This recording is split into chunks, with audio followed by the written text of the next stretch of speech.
भिंड एक दिवसीय दौरे पर लोकसभा प्रत्याशी फूल सिंह बरैया के समर्थन में सभा को संबोधित करते हुए राहुल गांधी ने कहा कि भाजपा के नेता कहते हैं कि अगर हम जीते तो संविधान को बदल देंगे, लेकिन मैं आपसे कहता हूं कि संविधान गरीबों की आत्मा है, इसे कोई नहीं मिटा सकता। बीजेपी पर हमला करते हुए राहुल गांधी ने कहा कि यह कहते हैं कि हम आरक्षण के खिलाफ नहीं हैं। अगर ऐसा नहीं है तो आप पब्लिक सेक्टर का निजीकरण क्यों कर रहे हैं, रेलवे का प्राइवेटाइजेशन क्यों कर रहे हैं, अग्निवीर योजना क्यों लाई गई है, यह सब आरक्षण विरोधी काम है।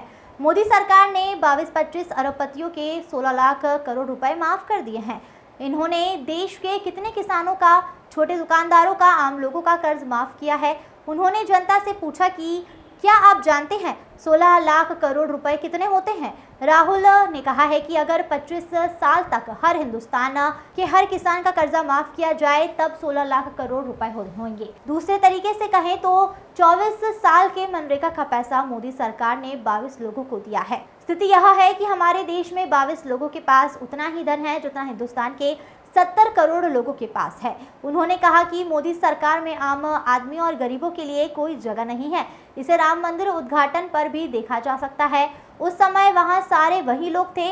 नए संसद भवन की बिल्डिंग बनती है, देश के राष्ट्रपति को नहीं बुलाया गया। हर कहीं 2-3 अरबपतियों के सारा धन लिया जाता है। जब हमारी सरकार थी हमने किसानों का कर्ज माफ किया था। आज हिंदुस्तान में 45 साल में सबसे ज्यादा बेरोजगारी है, सबसे ज्यादा महंगाई है, गलत जीएसटी लागू किया है और आम लोगों को परेशानी में डाल दिया गया है। भिंड से अवधेश भदौरिया की रिपोर्ट। ये जो चुनाव है, ये जो चुनाव हो रहा है, लोकतंत्र जो है जिसने दलितों को, पिछड़ों को, आदिवासियों को, गरीब जनरल कास्ट को आवाज दी, वो सब खत्म हो जाएगा अगर ये किताब खत्म हो जाएगी। माताएं जो बैठी है, ये बात को समझिए, ये मामूली किताब नहीं है। बीजेपी के नेताओं ने साफ कहा है, अमित शाह ने कहा है, बड़े बड़े नेताओं ने कहा है कि अगर चुनाव में जीत होगी तो कॉन्स्टिट्यूशन को बदल दिया जाएगा, रद्द कर दिया जाएगा। और मैं आपको बताने आया हूं, ये हिंदुस्तान की गरीब लोगों की आत्मा है, इसको कोई नहीं छूने वाला है। दुनिया में कोई शक्ति नहीं है जो इसको बदल सके। ये बीजेपी वाले सपने देख रहे हैं। कांग्रेस पार्टी ने, अंबेडकर जी ने मिलकर, हिंदुस्तान की जनता के साथ मिलकर अंग्रेजों से लड़ाई की और ये जो कॉन्स्टिट्यूशन है, ये जो संविधान है, ये जो हिंदुस्तान की आवाज है, ये हमने बनाया। इसको हम ऐसे नहीं मिटने देंगे। और हिंदुस्तान की जनता, हिंदुस्तान के गरीब लोग, किसान, मजदूर, ये कभी नहीं होने देंगे। पहली बात ये है। अब ये कहते हैं कि हम आरक्षण के खिलाफ नहीं हैं। तो अगर आप आरक्षण के खिलाफ नहीं हो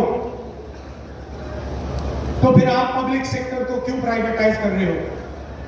आदिवासियों के पास, पिछड़ों के पास कोई हक नहीं थे। जो मिला है किसानों को, गरीबों को, मजदूरों को, पिछड़ों को, दलितों को, आदिवासियों को, गरीब जनरल कास्ट के लोगों को जो भी कुछ मिला है इस किताब के कारण मिला है। और अब प्रधानमंत्री ने, अमित शाह ने और उनके अलग अलग एमपीज ने मन बना लिया है कि अगर वो चुनाव जीतेंगे तो वो इस किताब को फाड़ के फेंक देंगे। लड़ाई है भाइयों बहनों। और मैं आपको ये कहने आया हूं कि जो भी देश में प्रगति हुई है,